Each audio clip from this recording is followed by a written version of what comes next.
All right. We are live on the inaugural / pilot episode of 5 Star Radio.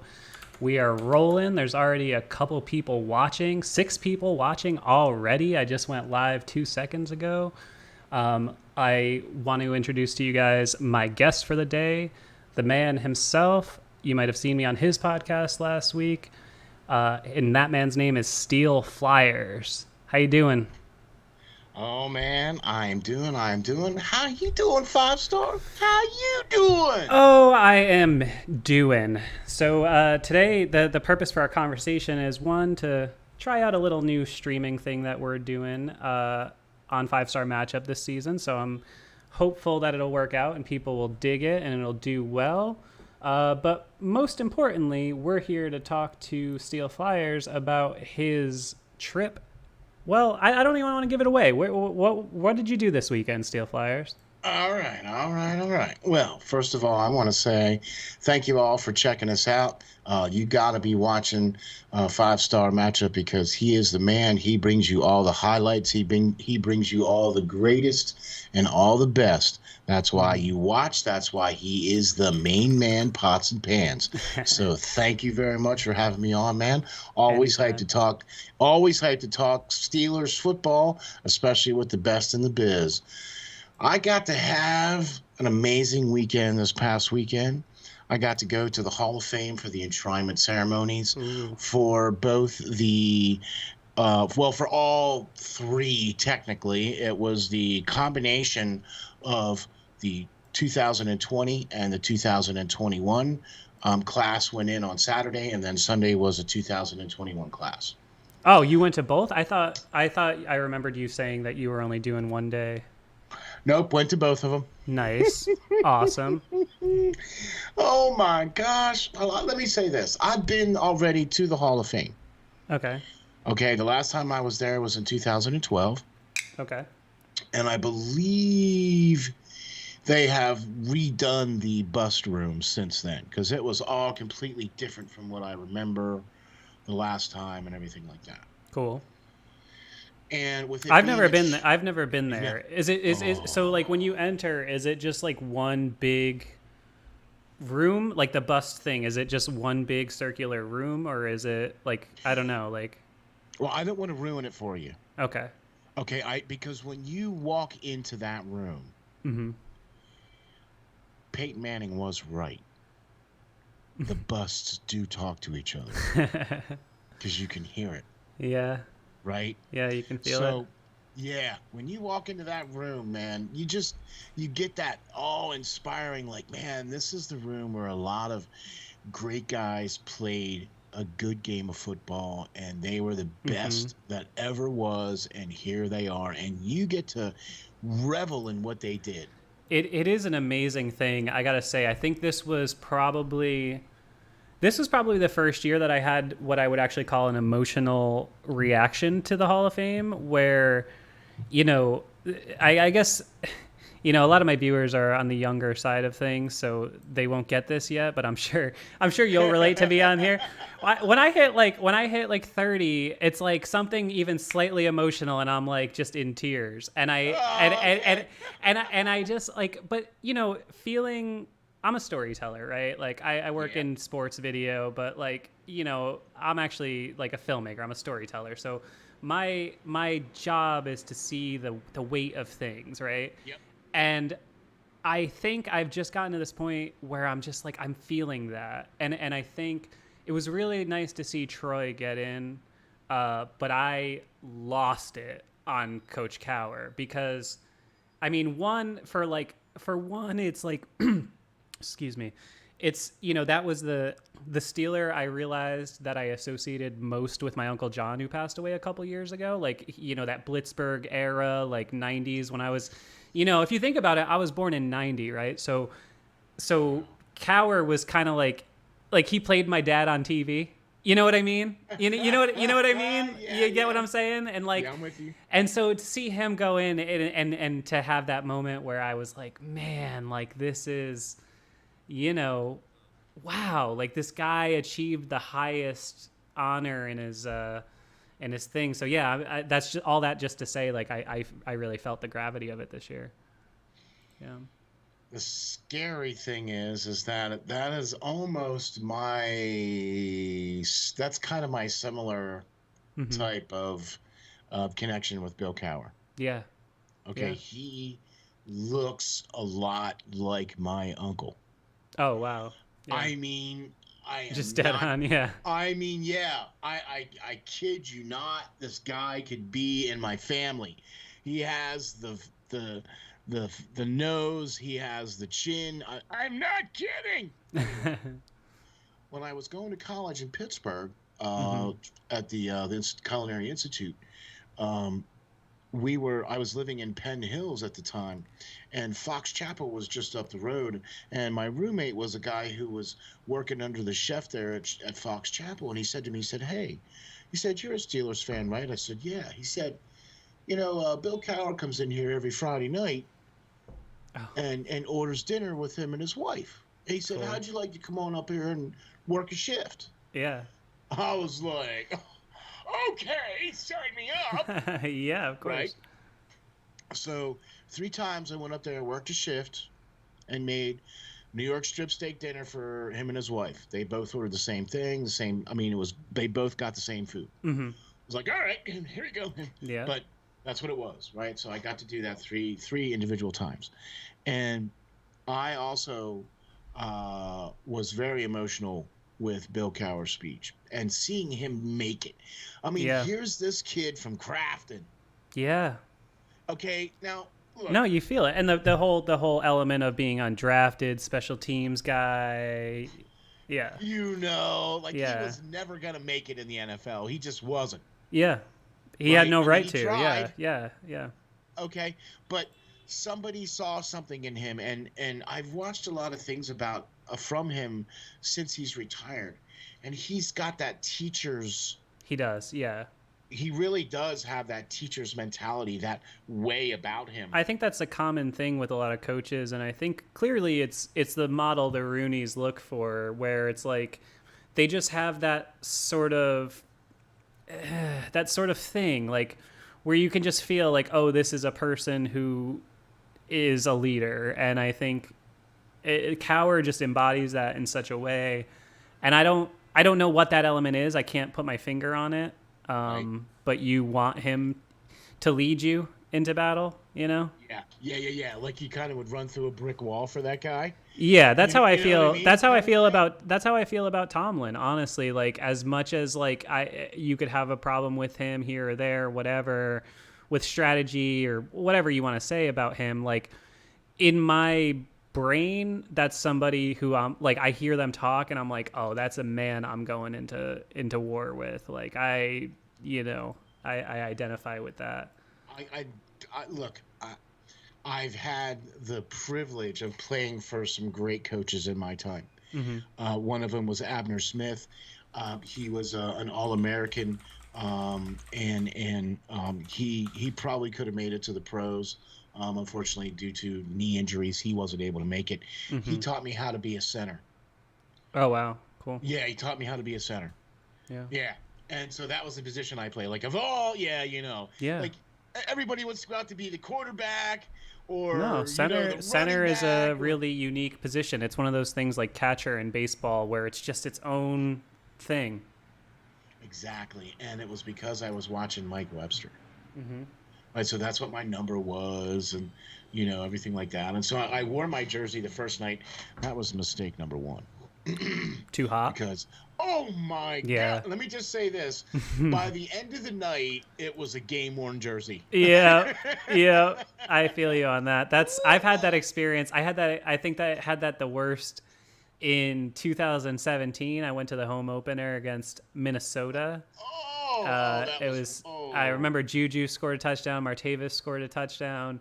Great game, but it was like 100 degrees, and I wore a color rush jersey like a damn idiot. all black. And I was like, "Oh my god!" It was it was brutal. I've Yeah. learned that about football jerseys. If it's even close, just do a t-shirt. Okay. Well, I bought Yeah, bought some swag and of whatever, course. But But Yeah. And so, anyway, the first night we're there, and so Ron Jaworski, I get to see Ron Jaworski and his wife. We're standing there as soon as you walk into the Hall of Fame after you Mm-hmm. do your fast pass ticket or pay your money or whatever the case is, and they Yeah. scan Yeah. your little card and they put the little bracelet on you, Sure. and you walk in, and the first thing you see is these two police officers standing there. Let me tell you something else too. There was a huge police contingency there. Really. Let me tell you, there were two police officers standing almost every 500 feet. Really? I mean, I I can't. I am can't not imagine there's a kidding. whole heck of a lot else going on in Canton at any given time. I guess, right? They just send the whole Yeah. task force. Okay.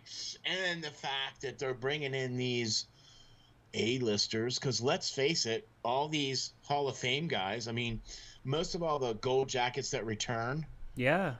are elderly gentlemen. Oh, that's true. Because they all And they they like need like help yeah or assistance, or so they came in these huge buses, brought them in, parked them out front, right? yeah Then they loaded them in these Escalades, yeah. I didn't even right? think And about that. drove them That up to the stadium, right? Then they go yeah into their special VIP rooms.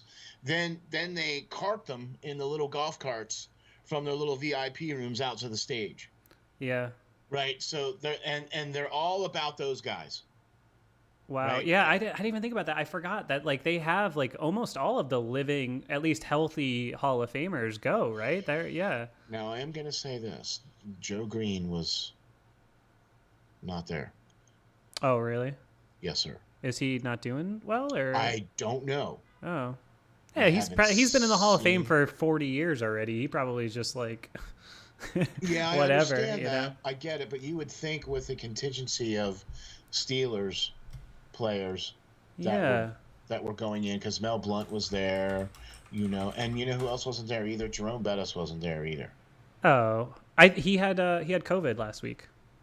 Oh, Jerome Bettis did. Yeah. Yeah. Oh, okay, okay, okay. It was All right. Well, he said he had it right around the same time that that Troy did, and so I figured, I mean, he's not going in, so what's the, if it's even close, why, I get it. okay, I got you. All right. Well, I didn't know that. I Hmm. didn't know that Jerome had it, so that's why he wasn't there. And maybe that's probably, or potentially could be why some of the other folks didn't come. Yeah, that's true. If you're 75, why? Yeah. And you know for a fact because Troy tested positive. Yeah. You know what Well, I mean? I don't. And I want to be careful though, just because we are streaming live. Sometimes saying some stuff around that stuff is can right. be finicky in YouTube algorithms. So I want to be careful with that language. But Roger that. I'm with you. I think I get it. But yeah, so that you're talking about the experience of sort of going and you bumped into Jaworski, which is pretty cool. Yeah, and his wife. So we're trying to get into the right as you walk in and you make a right hand turn, and there is the huge store Mm-hmm. to buy all the swag. Yes, $75 t-shirts. 29.99. But if you pay a certain amount of money and join the Hall of Fame club, Mm-hmm. then you get a certain discount for each level Sure, of sure. right. So I Yeah. think our discount was, I don't know, 10 or 20%. I can't remember. Yeah. Right. So we didn't go to the museum Mm-hmm. while we were there. We were just there for enshrinement, okay, because it was so packed. It was just wall to wall people.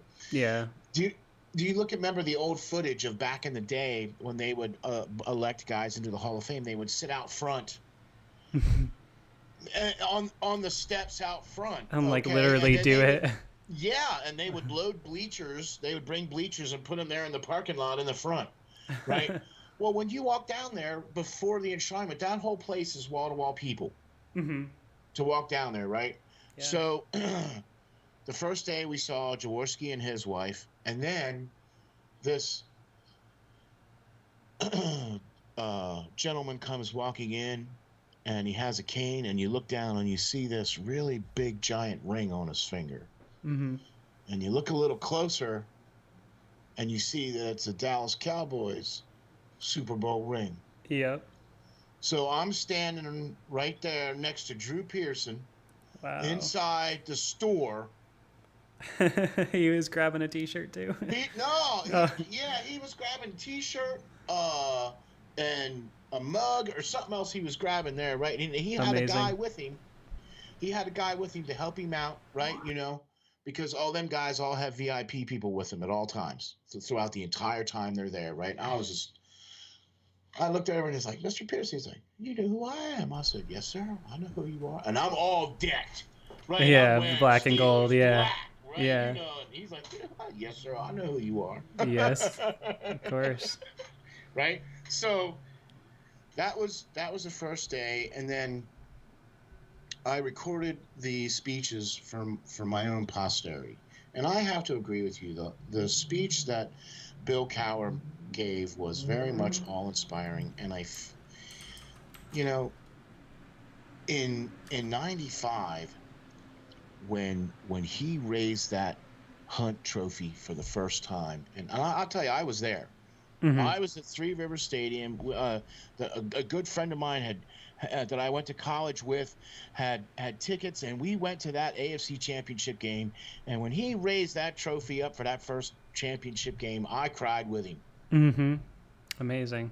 Right? Okay. So now here we go, full circle. Yeah, Right? yeah, yeah, yeah. And look, I think that was a little it's bit with me with Troy because that's my biggest like fan moment as a Steelers fan is that I went to the AFC Championship in '08.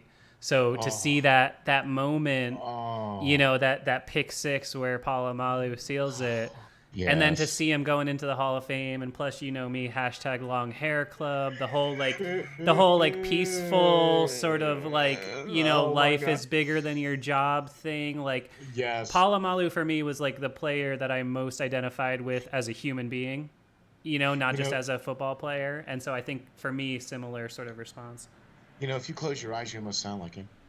Yeah, I've learned a lot of I it sounds silly to say this about somebody you don't know in real life, but I've learned a lot about humility from a guy like Troy Polamalu. I really think he's informed my life approach, truthfully. What an amazing human being that we were able to witness at the Hall of Fame. You know what I want to say about Troy? I wanted to get this on the radio because I haven't seen anybody else point this out.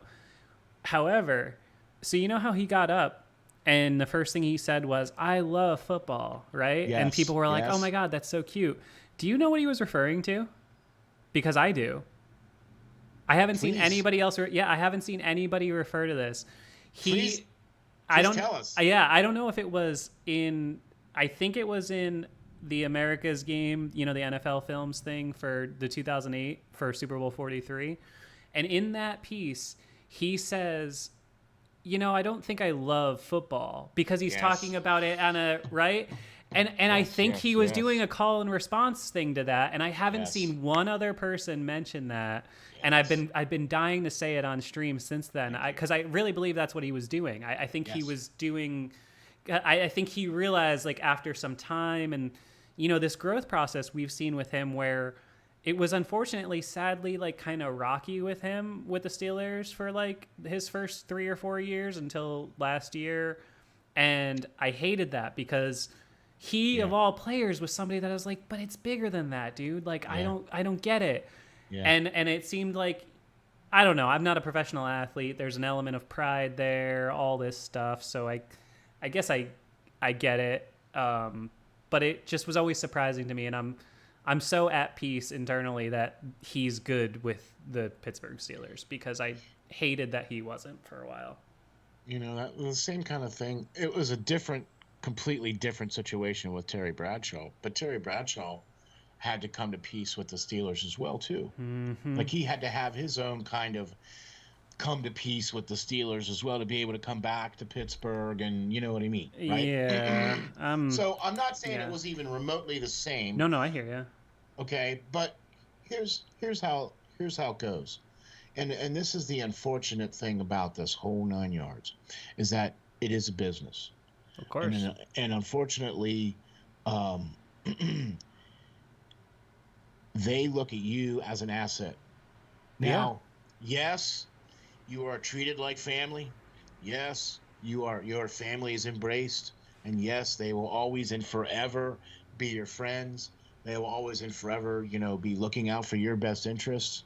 Okay, but when it comes down to putting a product out on the field, and they don't feel that you're worth putting out on the field anymore, then it doesn't really matter what you think.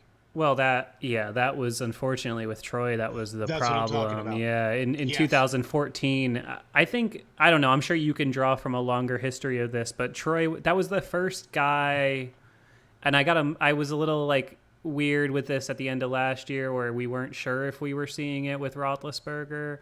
That's Mm-hmm. why I got so emotional in my episode for the Colts game, because when he came back in that game, I was like, "Yo, my man still has it. Like he Yep. still has it." Yep. But Yep. Palomalu, watching him in 2014, it's not to talk bad on a legend, but it could not be more apparent that he just was shot. Sadly, he didn't have it anymore. Um, I'm curious. Can you think of somebody like that where you just were like, "Oh, that's a great," and then there was just that moment where you were like, "Oh, they don't have it anymore." Because Hines, I feel Gosh, like it was slow. Hines, it was like yeah. slow. It wasn't like, he didn't have the pressure the last couple of years. But Palomalu was like, he was Troy, and then just he wasn't Troy. It's kind of like that with a lot of players Sure. because you get to that point where you can't come back anymore. You can't be that, and the next guy up or the guy that you're up against is faster, stronger, better. Yeah. You know what I mean? Yeah. Or younger or whatever the case is. You know what I'm Yeah, saying? of And course. so, look, here's the thing. And this is like, I try to tell everybody this. Not everybody gets to do the Jerome Bettis. Yeah. Nobody gets to do that. Nobody gets to leave on a Super Bowl. Nobody gets to then walk into Canton a couple of years later after they No. And retire. and Troy, I mean, Bus was lucky too, just in that he played a position where you could afford to keep him on the roster. I mean, because remember, even going back to like '01, they were trying to push him out with Amos Zaraway and Fumatu Mafala. Like they were trying to find Bus's replacement for a while, and he kept, like I remember in was it '03, Deuce he like Staley they paid brought he in. And played a little bit and was still pretty good, had a couple okay games, but by '05, like the Bus was not the Bus. people yeah, yeah. people remember him as this, he's such a guy that, like, especially youngins, I should really do a piece on him because there's not a lot out there. No, there isn't. But there's a lot of, I don't know that younger Steelers fans realize, they have this idea of him as this big laboring, behemoth who was just power. But in his younger years, Bus could move, man. The guy had He, feet. What made him yeah. amazing was his feet. Like the way he moved for a 200 and whatever pounder. He could give you that. He could give you that shimmy shimmy, Yeah. Yeah. right? Yeah. Okay, so And he for was a even a big good man, receiver early in his right? time. Yeah.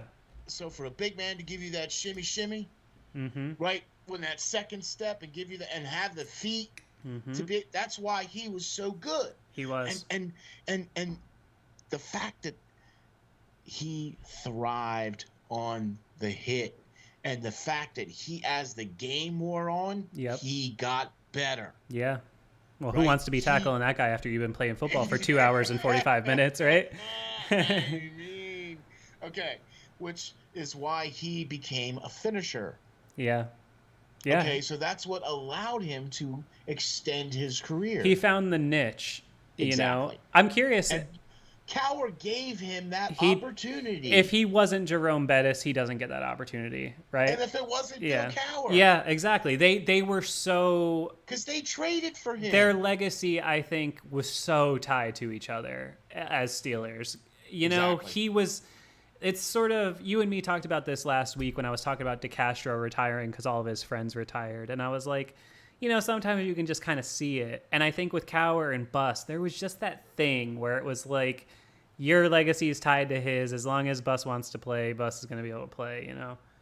I also kind of feel the same more about that with Troy than I do with Tomlin. What do you mean by that? I'm Troy sorry. is more connected to Cowher than he is to Tomlin. Yeah, that's a tricky one. Yeah, that's a tricky one because he definitely played longer with Tomlin, I think. But you're right. It seems like He was drafted by seems like he's a Drafted by cower Bill, yeah. player. Yeah, Yo. yeah. Well, I've seen so many things of what Troy said about how they approached him Hmm. and said, look, we and Bill Cowher even came out and admitted that he apologized to him and said, look, I'm sorry for your first couple of years, man. He's like, we didn't know what to do with you. Yep. He's like, we would put you somewhere and you would just explode and blow things up. And they were like, all right, well, what can we do with him next? Yeah. Hey, let's put him over here. Well, no, because I remember. I mean, I was young, but I remember his rookie year. You get a first round draft pick you traded up for, and he said it himself. He didn't make a real single play of significance in his rookie year, and you were wondering like, what is this guy? But then, I mean, the second year. I mean, talk about that second year leap. I mean, that guy made a second year leap. I remember from that first game, you were just like, whoa. Who is this guy again? Yeah, yeah. Wait a minute. Where did he play? Palamalu. Remember when people couldn't say his name still? Palamalu. Yeah. That's almost as bad as trying to say Chris Fumatama Afala. How this shows how old we are and how long we've been Steelers fans. That it's been like 16 years since announcers couldn't pronounce Palamalu and Roethlisberger. Could you imagine like a sports commentary guy not being able to pronounce Roethlisberger now? You know what I mean? Like it's just it's so funny to think about. Let alone Chris Fumatama Afala. Oh my god, man. But yeah. No, I mean, it's fun. I think we have an interesting case like that right now. Did you see the reports today about Hayden and Rosenhaus and Joe wants to get an extension and finish out here? Where do you kind of come down on that? I mean, the guy's like, I think he's 31, 32. Cornerbacks can drop off a cliff. All I can think about is this. I think he's better than Ike Taylor. Oh, yeah. I agree with that wholeheartedly. And I also think he's better at that position. And so if the guy is still healthy, can still produce at that same level, then pay the man. Yeah. Yeah. I mean, look, just because you get to 30 doesn't mean you can't do it.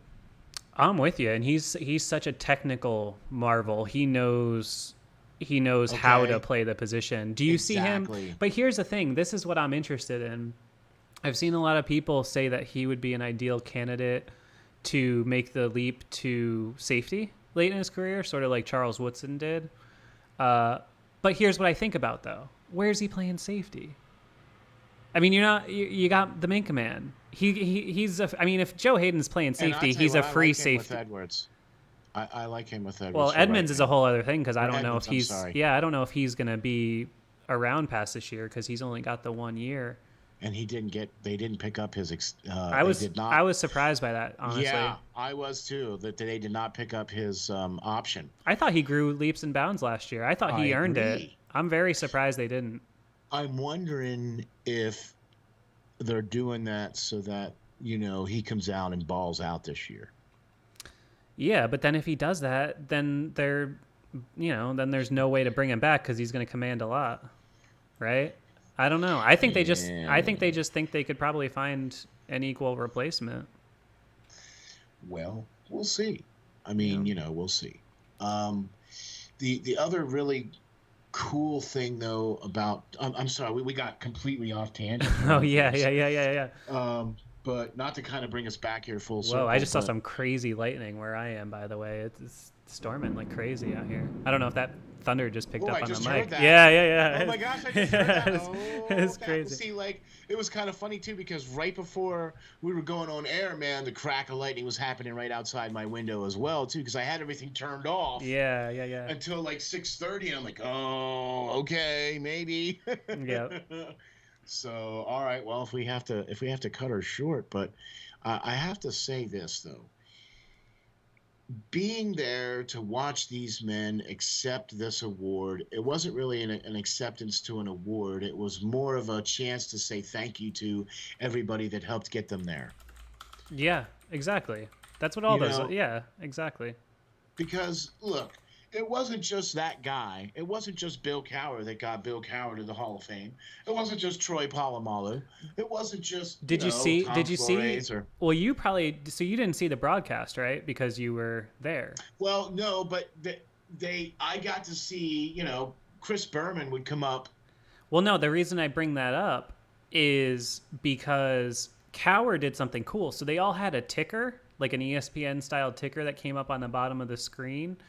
And most of them had like, uh, Troy Polamalu would like to thank like, his mother, the American Samoa, whatever, you know what I mean? And Okay, okay. but just like people they wanted to thank, but they didn't make it into the speech or whatever. Speech. But Okay. Cower had, I think, and if anybody is watching, they might be able to back this up, but I think he had every player who played for him listed in sequence because, like, literally, I mean, you're seeing like it started going, and I was like, oh, I didn't realize Brent Alexander was that meaningful of a player to him. And then it's like going and it's forever. And I'm like, wait, we're still only at B's. I think he put every single player that played for him. And I thought that was Wow. so cool. That is really cool, man. I Yeah. mean, geez. That's another thing I haven't seen reported anywhere at all. But I thought that was a really cool. I guess I noticed Because I things didn't that normal even people don't notice. know. Yeah, I didn't even know that they had their own ticker. Yep. You know what I mean? For the because I didn't get you right. I didn't get to see the broadcast. You know what I mean? You don't see the Yeah, of broadcast when course. you're sitting in the when you're sitting there in the stands. Mm-hmm. And I will say this though, the first night it was a marathon. It took forever It's a because lot. That's why I see the things like that. No matter how meaningful they are, I'm always like, oh, like okay, well, it's just it can be a drag. I imagine. okay. The in between doing the folks that received their busts that Mm-hmm. got up and made speeches, they did the posthumously Yeah. awarded ones. Mm-hmm. Okay, so I imagine that was during the commercials. Sure. Yeah. Okay, Probably. so during Yeah. the commercials, they were showing the people in the stands, all the folks, because they had a special ceremony for them back in July Mm-hmm. where they allowed their families to come up, and this was still during when they were a lot of restrictions, so they had it in a different little area, Yeah. and they Yeah. Yeah. brought the families all in and gave them a special ceremony that they did in July, and then they showed a lot of that ceremony, the unveiling of the busts and the families being, hey, so what do you think about your, uncle or dad or whatever, or grandfather going into the Hall of Fame, and their Mm-hmm. family members would, say a little something, and it was really cool, Yeah. right? So the first day, I have to tell you, it was black and yellow. Like it looked like a home game. Careful there. You mean black and gold. You don't want to make some I'm people sorry, that people black get and defensive. gold. I'm with you. I tend to say yellow too because when it's printed to me that's yellow. But Let me you say don't want this. to get some people mad. It was Steeler Nation colors. There in the top section up there, they had the Yinzer mob. I mean, Amazing. there. Pittsburgh was well, let me say, well represented. Yeah. The terrible towel, I mean, it really looked like a home game. They were pumping Renegade through the speakers. You know what I mean? Amazing. I was like, all right. So And then, cool. of course, Chris Berman gets up and then eggs everybody on, right? Yep. Okay, great. So the next night we go, cool. Go the next night to see, Alan Faneca is going to Mm-hmm. go in. And this guy here, I'm here to tell you, this guy defines what it means to be a guard in the NFL. Yeah. There, you cannot look at a textbook way to play guard without looking at Alan Faneca. I Oh do yeah. not care what anybody says I or what love anybody me some thinks. Faneca, and I thought it was a travesty that he even had to wait to get in. This long. Yeah. Exactly. Yeah. Exactly. So well deserving and a great speech. I mean, that's the thing that I love a lot about guys, and most of them still live in the area or stay or have ties to the area. Mm-hmm. Yeah. Even to this day, guys still live and play. You know what I mean? And Sure. so to see that and to see how Faneca said it wasn't necessarily always about football, and it wasn't always about his epilepsy. And, his speech was amazing. Mm-hmm. Okay. And it was very inspiring. And then, of course, we had to see Peyton Manning. Yeah. And, I know you can't not, I know this is all about, you know, Yeah. Steelers, but you got to give it up to the big man. Oh, You yeah. just his speech was amazing. It was on point.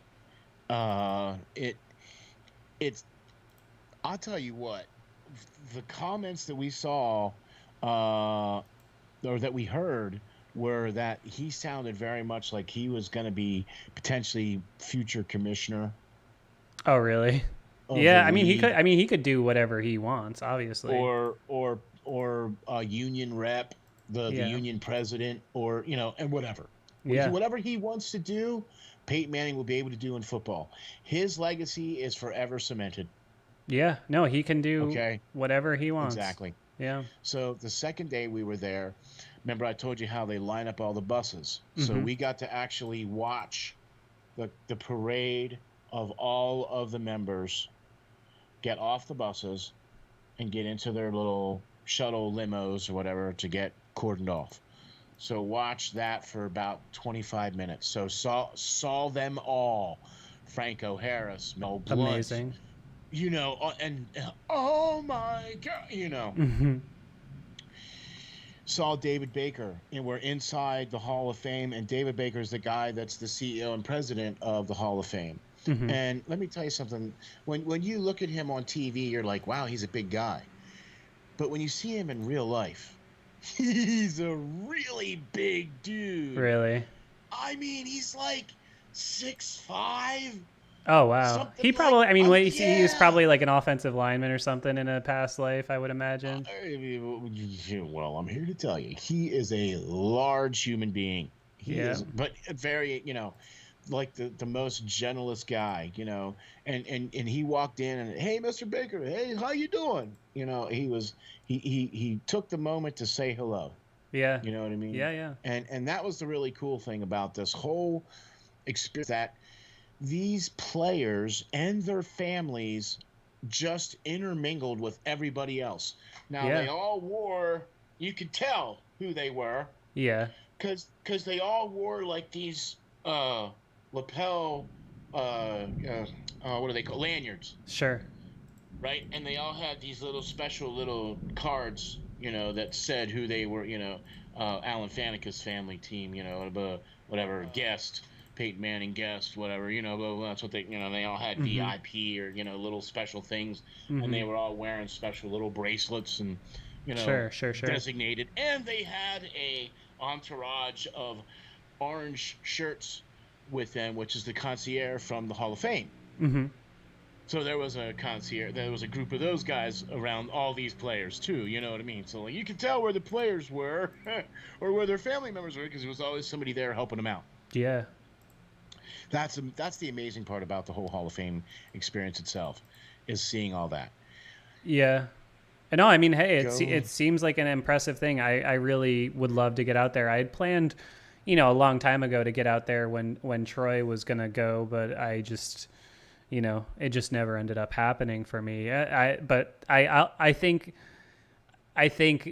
I'm gonna have to do that when number 7 goes in, because that's my guy. I think 7 is the last guy that's gonna be like a hero for me as an athlete, because I'm too old now to have that. But like he's already ingrained since he's been the quarterback since I was 14 years old. So like, and I think we're having a little connection trouble. Oh, I think it seems like we're back on. I don't know. It's just, it was dropping out a little bit there. I don't know if anybody was experiencing that on the user end, but it seems like we're back up and running good now. Oh, wait. So